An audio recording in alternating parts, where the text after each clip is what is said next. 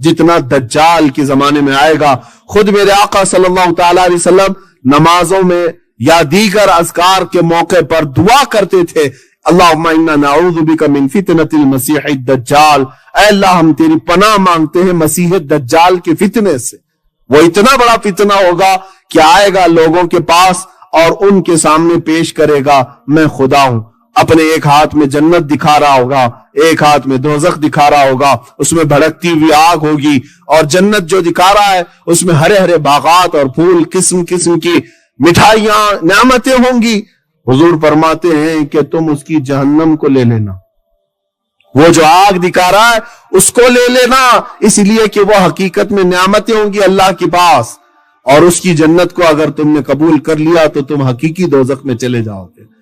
وہ تمہیں کہے گا تم مان لو کہ میں خدا ہوں جس کے تم سجدے کرتے تھے, میں آسمانوں سے اتر آیا ہوں, میں عبادت کے لائق ہوں, تم مجھے سجدہ کرو, عبادت کرو. میں سمجھ نہیں پاتا آج بعض لوگ جو جھاڑ کے لیے جھک جاتے ہیں, پتھروں کے پاس جھک جاتے ہیں, چھوٹی سی بیماریوں میں اگر کوئی بابا پھک مارے اس کو خدا مان لیتے ہیں, پھر دجال کو پتہ نہیں کیا کیا مانیں گے وہ لوگ, کیونکہ دجال بارش برسا کے دکھائے گا, زمین سے سبزے اگا کر دکھائے گا, مردے کو زندہ کر کے دکھا دے گا. یہ بڑی بڑی چیزیں. تو جو جاہل ہیں وہ جٹ والے باباؤں کو اللہ کا ولی بول دیتے ہیں, تو دجال کو پتہ نہیں کیا کہہ دیں گے, کتنے القاب سے اسے نواز دیں گے کہ یہ تو اس کو پیر بنا لیں گے. ایسے وقت میں ایمان کی آزمائش ہوگی, بہت سارے ایمان چھوڑ دیں گے اور اس کو خدا مان لیں گے, اور یہ سب سے بڑا فتنہ ہوگا دنیا کا, اور دجال لوگوں کی ایمان خرید رہا ہوگا. لیکن جو مخلص مومن ہے, جو صرف اللہ پر ایمان رکھتا ہے, وہ ان کے عجائبات پر ٹس سے مس نہیں ہوگا, یہاں تک کہ اسے وہ گرم کھولتے ہوئے تیل میں بھی ڈالے گا تب بھی وہ لا الہ الا اللہ ہی کہہ رہا ہوگا. عزیزان گرامی, یہ دجال کا فتنہ جیسے ہی ختم ہوگا, یہ کیسے ختم ہوگا؟ حضرت عیسیٰ علیہ السلام کے ذریعے سے. اللہ تعالیٰ عیسیٰ علیہ السلام کو اتارے گا, ان کی خوشبو سے وہ پگھل رہا ہوگا, ان کی خوشبو سے پگھل رہا ہوگا. 40 ہی دن دنیا میں وہ رہے گا لیکن فتنہ مچائے گا. بعض نے کہا ہے کہ 7 سال رہے گا, بہرحال لیکن بڑا فتنہ کرے گا, لوگوں کو بہکائے گا, اور اس کے بعد عیسیٰ علیہ السلام اپنی تیر سے مقام لد میں اسے ماریں گے. لد یہ اسرائیل میں ایک جگہ ہے, وہاں اسے قتل کریں گے. اس کے بعد اب جو خوشی کی بات ہے, قیامت سے پہلے اتنی باتیں علامات آپ نے سنی, سب میں ڈر ہی لگا. لیکن خوشخبری کی بات یہ ہے, میرے آقا فرماتے ہیں اس کے بعد پوری دنیا میں صرف پرچم اسلام لہرائے گا. جو اللہ کا وعدہ ہے, الذی ارسل رسولہ بالہدی ودین الحق لیظہرہ علی الدین کلہ, وہ خدا ہے جس نے اپنے رسول کو بھیجا دین حق کے ساتھ اور ہدایت کے ساتھ, اس لیے کہ یہ دین پوری دنیا پر غالب کر کے رہے گا. وہ غلبہ اس وقت آئے گا, اور وہ کس کے ہاتھ سے ہوگا؟ امام مہدی کے ہاتھ سے ہوگا. امام مہدی کون ہے؟ میرے آقا فرماتے میری اولاد میں ایک اخیر زمانے میں میرا بیٹا پیدا ہوگا جس کا نام میرے نام سے مشابہ ہوگا. حضرت امام مہدی کا نام محمد ہوگا. وہ سادات میں سے ہوں گے, اہل بیت میں سے ہوں گے, اور مدینہ طیبہ میں ان کی پرورش ہوگی, اور وہ مکہ مکرمہ میں آئیں گے, اور رمضان کا مہینہ ہوگا. اس وقت ایک فوج آئے گی حبشہ کی طرف سے یا افریقہ کی طرف سے, جو خانہ کعبہ کو ڈھانے کی کوشش کرے گی, اور اس وقت مسلمان گھبرائے ہوئے ہوں گے. سارے طواف کعبہ میں رمضان کا آخری عشرہ گزر رہا ہوگا, سب ڈر کر کے اس فوج سے سہم چکے ہوں گے. امام مہدی اٹھیں گے اور اپنے ہاتھ اٹھا کر دعا کریں گے, اللہ زمین کو پھاڑ دے گا, وہ پوری فوج دھس جائے گی. اللہ خانہ کعبہ کی حفاظت فرمائے گا امام مہدی کے ذریعے. تب وہاں پر موجود سارے لوگ پہچان لیں گے کہ یہ امام مہدی ہیں. اس سے پہلے کوئی بھی جھوٹا مہدی آئے تو اسے پکڑ کر کے باہر لے جانا, اس لیے کہ امام مہدی گلی کوچے نکڑ پر نہیں آئیں گے, خانہ کعبہ کے پاس, اور وہ بھی جب خانہ کعبہ کی حفاظت کے لیے ضرورت ہوگی تب وہ ظاہر ہوں گے, اور اس کے بعد سارے لوگ انہیں پہچانیں گے. لیکن اس کے بعد ان کو بھی کچھ لوگ قتل کرنے کی کوشش کریں گے. امام مہدی اپنی فوج کو لے کر ملک شام چلے آئیں گے. دمشق میں آپ امامت فرما رہے ہوں گے, اسی وقت عیسیٰ علیہ السلام نازل ہوں گے. آپ کے پیچھے حضرت عیسیٰ علیہ السلام بھی نماز پڑھیں گے. بنی اسرائیل کے نبی امت محمدیہ کے پیچھے نماز پڑھیں گے. امام مہدی کے ساتھ پھر جو غلبہ اسلام ہوگا, امام مہدی ایک ایسا دور لے آئیں گے. میرے آقا نے فرمایا تم دیکھو گے امن ایسا ہوگا کہ بکری شیر کے ساتھ چل رہی ہوگی اور بھیڑیا بکریوں کے ساتھ, لیکن ایک دوسرے پر کوئی ظلم نہیں کرے گا.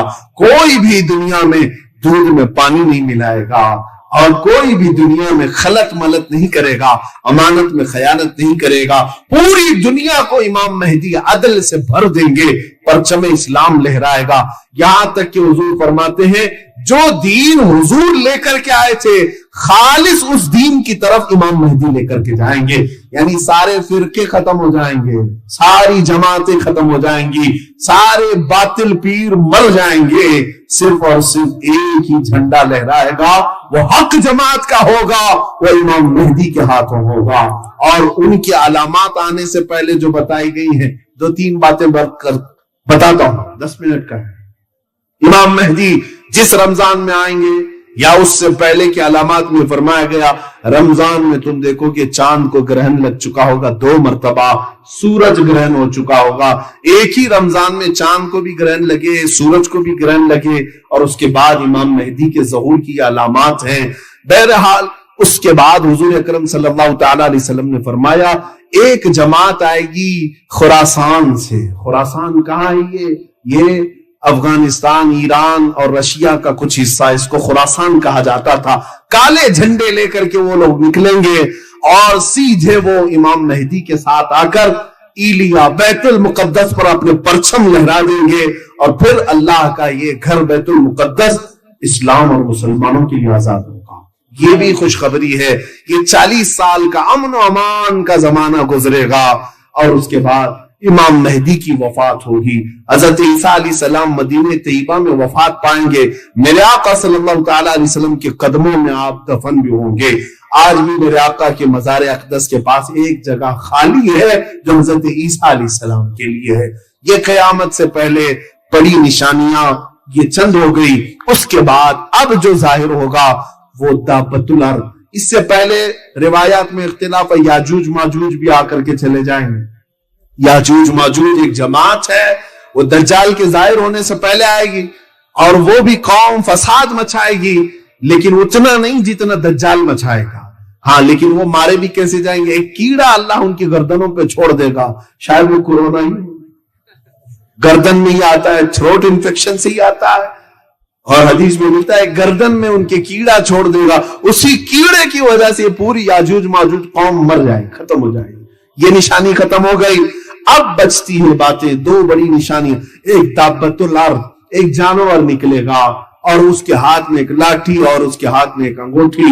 اب وہ جو مسلمان ہوگا اور جو کافر ہوگا وہ علامتیں لگاتا چلا جائے گا. اب اس کے بعد کوئی مسلمان کافر نہیں ہوگا, کوئی کافر مسلمان نہیں ہوگا. اسی اسنا میں اچانک ایک دن ایسا آئے گا جب سورج پچھم سے نکل آئے گا. سورج آج کہاں سے نکل آتا ہے؟ ایسٹ سے, مشرق سے, لیکن اس وقت سورج مغرب سے نکل آئے گا. لیکن ایسا نہیں ہے کہ پورا دن وہاں جا کے ڈوبے گا, آدھا دن رہے گا پھر واپس اپنی منزل پر ہی جا کر ڈوبے گا. یہ وہ دن ہے جس کے بارے میں حدیث میں ہے آخری دن ہے دنیا کا جس کے بعد توبہ کا دروازہ بند کر دیا جائے گا. اب کسی کی توبہ قبول نہیں کی جائے گی. کوئی ایمان لائے تو ایمان نفع نہیں دے گا, کوئی اپنی برائیوں سے توبہ کرے تو اسے توبہ نفع نہیں دے گی. ان کے بعد یہ سارے مسلمان ایک کے بعد دیگر انتقال کرتے چلے جائیں گے. قیامت جو آئے گی وہ مسلمانوں پہ نہیں آئے گی. یہ بھی ایک اچھی بات ہے ہمارے لیے. اللہ ایمان کے ساتھ زندہ رکھے. مسلمانوں پر, ایمان والوں پر قیامت نہیں آئے گی. ایمان والے دنیا سے رخصت ہو چکے ہوں گے, سب جا چکے ہوں گے. اب جو دنیا میں پھر سے کفر و شرک بڑھے گا اور جو گناہوں کی کثرت میرے آقا نے فرمائی وہ بھی اب چل پڑا ہے, فیشن ہو چکا ہے.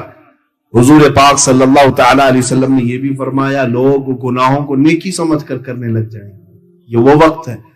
اچھا، اب ایک بات یہ بھی ہے کہ فتنے اس قدر بڑھ جائیں گے، حضور فرماتے ہیں جیسے تسبیح کے دانے ٹوٹ کر بکھر جائیں، تسبیح ہے، تسبیح ٹوٹ کر کے گر جائے تو اس کے دانے بکھر جاتے ہیں، حضور فرماتے ہیں تم ایک دانے کو اٹھانے جاؤ کہ دوسرا ادھر چلا جائے گا، دوسرے کو اٹھاؤ گے تیسرا ادھر چلا جائے گا۔ فتنے اس طرح سے ہوں گے، ایک فتنہ تم ختم کرنے کی کوشش کرو گے دوسرا سر ابھارے گا، دوسرا ختم کرتے ہی تیسرا سر ابھارے گا، اور اس کو تم تھام نہیں سکو گے، اتنی کثرت سے فتنے ہوں گے۔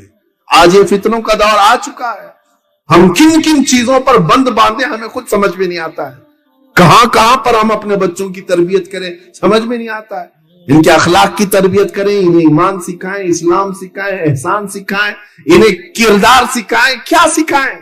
ہر چیز میں تو یہاں پر فتنہ ہے، ہر چیز کے لیے اس کے پاس ایک بڑا چیلنج ہے۔ ہمارے بچوں کے ہم سوچتے ہیں کبھی ان کی آنکھوں کی حفاظت پہ بولوں، کبھی لگتا ہے کہ ان کو اپنے ہاتھوں کی حفاظت پہ بولوں، کبھی لگتا ہے کہ ان کو زبان کی حفاظت پہ بولوں، اس لیے کہ سب سے زیادہ آج فتنے زبان کے لیے، لیکن جس چیز کے بارے میں سوچتا ہوں لگتا ہے یہ سب سے بڑا فتنہ ہے۔ بچوں کو میں نصیحت کرنا چاہوں، شرمگاہوں کی حفاظت کے لیے قرآن نے تاکید فرمائی، اس پر سوچتا ہوں کثرت سے بولوں، لیکن لگتا ہے اس سے بھی بڑے فتنے اور بھی یہ فتنوں کا دور ہے، ہر فتنہ دوسرے فتنے سے بڑا ہوتا چلا جائے گا اور بڑا ہوتا چلا جائے گا۔ اب اس زمانے میں آج شاید وہ دور آ چکا ہوگا، اللہ کے نبی صلی اللہ تعالی علیہ وسلم فرماتے ہیں فَبَطَنُ الْأَرْضِ خَيْرٌ مِّن زَهْرِهَا، تم دیکھو گے ایک وقت ایسا آئے گا جب یہ فتنے عام ہو جائیں، تمہارے علماء، اب تین باتیں حضور نے فرمائی ہیں، توجہ چاہیے، علماء بھی ہے اور میں بھی ان کی برادری میں ہی ہوں، میں اپنے آپ کو شامل کر کے کہوں، جب علماء بددیانت ہو جائیں، حق بولنا چھوڑ دیں، تمہارے غنی جتنے بھی مالدار ہیں یہ بخیل ہو جائیں، اور تمہاری عورتیں بے پردہ ہو جائیں، تین چیزیں میرے آقا نے فرمایا، جب علماء بددیانت ہو جائیں، تمہارے غنی امیر بخیل ہو جائیں، پیسے روک کر کے جمع کر کے سانپ کی طرح بیٹھنے لگے ہیں، اللہ کی راہ میں نہیں دینا چاہتے، اور تیسرے جب تمہاری عورتیں بے پردہ ہو جائیں، میرے آقا فرماتے ہیں تو اے مسلمان تیرے لیے زمین کا نیچے والا حصہ اوپر والے حصے سے بہتر ہے۔ کیا مطلب؟ قبر تمہارے لیے زیادہ مناسب ہے اوپر رہنے سے۔ حضور فرماتے ہیں زمین کا نیچے والا حصہ تمہارے لیے اوپر والے حصے سے بہتر ہے، اور اگر یہ تین چیزیں سلامت ہیں تو قبر سے اچھی زمین ہے، حضور نے فرمایا یہ تین چیزیں سلامت ہیں۔ اب وہ تین چیزیں تو سلامت نظر نہیں آ رہی، اور میرے آقا صلی اللہ تعالی علیہ وسلم نے فرمایا میں حدیثیں مفہومات حدیث عرض کر رہا ہوں، الفاظ حدیث تک کا تذکرہ نہیں ہو رہا ہے، یہ بھی برکت کے لیے میں عرض کر رہا ہوں۔ آپ کو یہ ساتھ ایک وقت ایسا آئے گا، فرماتے میرے آقا تم گزرو گے قبرستان کے پاس سے تو قبر کو دیکھ کر کے کہو گے کاش اس کی جگہ میں سویا ہوتا تو اچھا ہوتا۔ اس قدر تمہارے اوپر بلائیں آ چکی ہوں گی، اس قدر فتنے آ چکے ہوں گے، تم قبر والے کو دیکھ کر کے کہو گے کاش اس قبر میں میں ہوتا تو زیادہ اچھا ہوتا۔ کیوں ایسا سوچو گے؟ اس لیے کہ وہ سیف چلا گیا، پہلے کے دور میں چلا گیا، ان فتنوں کو نہیں دیکھا، محفوظ چلا گیا۔ کورونا کے آنے سے پہلے، لاک ڈاؤن کے آنے سے پہلے تو یہی خیالات آ رہے تھے کہ جو پہلے جا چکے بیچارے عزت کے ساتھ گئے، یہ سب بلاؤں کو تو دیکھا نہیں انہوں نے، محفوظ گئے ہیں۔ اب یہ سختیاں بڑھتی چلی جائیں گی اور یہ زمانہ اور سختی کے ساتھ آئے، اب ہمیں معلوم بھی نہیں اب موت کون سے بستر پہ آئے گی، کس طرح ریپ کر کے ڈالا جائے گا، کہاں کھود کر کے ہمیں پھینک دیا جائے گا، معلوم نہیں، لیکن ہم سے پہلے جو گئے وہ اچھے محفوظ چلے گئے۔ یہ چیز آپ کے ساتھ آئے گی، تم قبر کو دیکھ کر کے تمنا کرنے لگ جاؤ گے کاش اس کی جگہ میں ہوتا تو اچھا ہوتا۔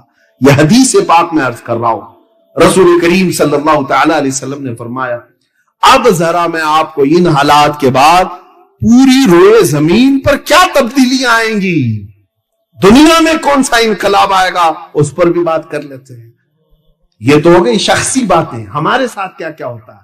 اب کائنات کی پوری زمین پر سیاست کو لے کر کے، حکومت کو لے کر کے، مال و دولت کو لے کر کے، دوسری قوموں کو لے کر کے کیا کیا حالات ہوں گے، یہ بھی میرے آقا نے سب بتا دیا۔ میں چیلنج کے ساتھ کہتا ہوں میرے عزیزوں، مخبر صادق صلی اللہ تعالی علیہ وسلم نے قیامت کی جتنی نشانیاں بتائیں، دنیا کا آج تک کوئی بھی پریڈکشن دینے والا کوئی بھی اتنی باتیں نہیں بتا سکا۔ حضور اکرم صلی اللہ تعالی علیہ وسلم ہر صدی کے بعد ہونے والی بات کو بتا دیا، اور کئی چیزیں اس میں وقوع پذیر ہو گئی۔ حضور نے جو بیان کیا وہ ہو بھی گئی ہیں۔ اب اللہ کے حبیب صلی اللہ تعالی علیہ وسلم نے کائنات کے بارے میں یہ فرمایا، تم دیکھو یہ قیامت اس وقت تک نہیں آئے گی جب تک بالواسطہ یا بلا واسطہ پوری دنیا پر سوائے حرمین طیبین کے یہود و نصارہ کی حکومت نہ ہو جائے۔ ہر ملک، ہر ریاست، ہر سیاست یہود و نصارہ کے کنٹرول میں آ جائے گی۔ ایک وقت آئے گا یہ، اور ابھی میں سمجھتا ہوں تقریباً ہو چکا۔ جو بنام مسلمان دکھ رہے ہیں میرے عزیزوں، وہ ڈمی پیس ہیں، وہ صرف ڈمی پیس ہیں۔ چاہے وہ سعودی کے بادشاہ ہوں، امارات کے بادشاہ ہوں، بحرین کے بادشاہ ہوں، یہ کٹ پتلی ہیں۔ ان کی ڈور تو امریکہ کے ہاتھ میں ہوتی ہے، اسرائیل کے ہاتھ میں ہوتی ہے۔ یہود و نصارہ ان ممالک کو چلا رہے ہیں آج۔ کچھ بچے ہوں گے، سب کی بات نہیں کرتا ہوں، کچھ ہو سکتا ہے بچے ہوں گے، لیکن حدیث پاک میں یہ ہے کہ بالواسطہ یا بلا واسطہ پوری دنیا پر، ہاں حرمین طیبین کو چھوڑ کے، یہ میرا آقا نے فرمایا، حرمین طیبین مکہ اور مدینہ چھوڑ کر ساری دنیا پر یہ حکومت کر لیں گے اور یہ حکومت میں آ جائیں گے۔ اور اسی حکومت کے لیے تو یہ اتنا اتھل پتھل چل رہا ہے۔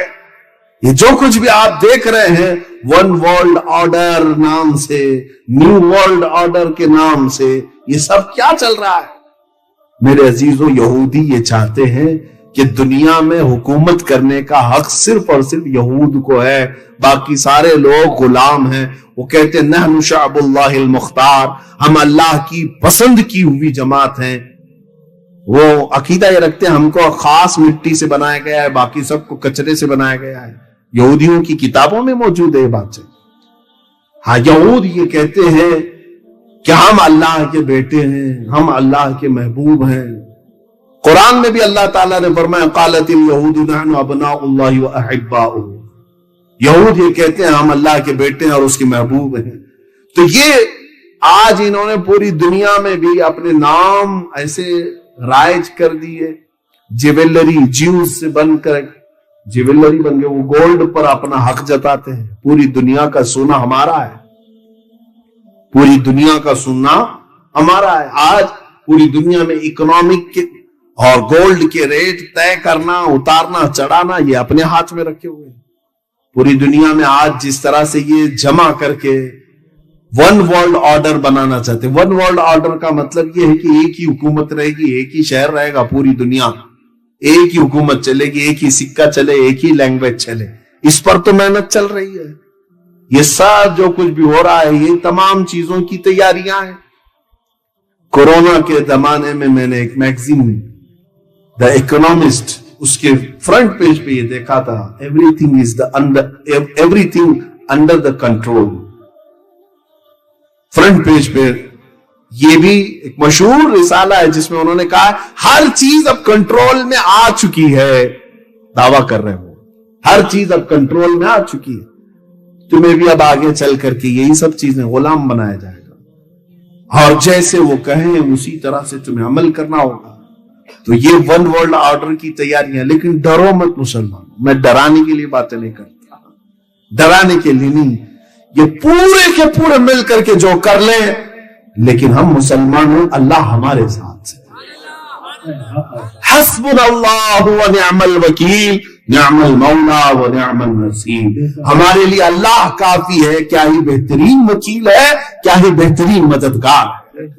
ہم اس کے بندے ہیں، ہم اس کی امداد پر اور اس کی نصرت پر یقین رکھتے ہیں۔ اس نے جگہ جگہ ہمیں جگہ کر کے بیان فرمایا ہے وَكَانَ حَقًّا عَلَيْنَا نَصْرُ الْمُؤْمِنِينَ، اللہ فرماتا میں نے اپنے اوپر لازم کر لیا ہے کہ مومنوں کی مدد کروں گا۔ اللہ نے فرمایا ہے كَتَبَ اللَّهُ لَأَغْلِبَنَّ أَنَا وَرُسُلِي، اللہ نے یہ لکھ دیا ہے کہ اللہ اور اس کے رسول ہی غالب آئیں گے. اللہ نے فرمایا ہم لکھ دیے ہم, اور اللہ تعالیٰ نے فرمایا وَأَنْتُمُ الْأَعْلَوْنَ إِن كُنتُم مُؤْمِنِينَ, تم اگر ایمان کے ساتھ رہو گے بلند تم ہی رہو گے. مجھے میرے رب کی ذات پر یقین ہے, انہیں جو کرنا ہے وہ کر لے. اور یہ پہلی بار نہیں کر رہے ہیں, اس سے پہلے بھی کر چکے, 3 بار ہو چکے, تیسری بار ہے, 2 بار آلریڈی کر چکے. نمرود کا زمانہ تھا, ایک نمرود ہے, بہت سارے نمرود آئے, اس میں ایک نمرود ایسا تھا جس نے خدا کے ساتھ لڑائی کا ارادہ کر لیا تھا.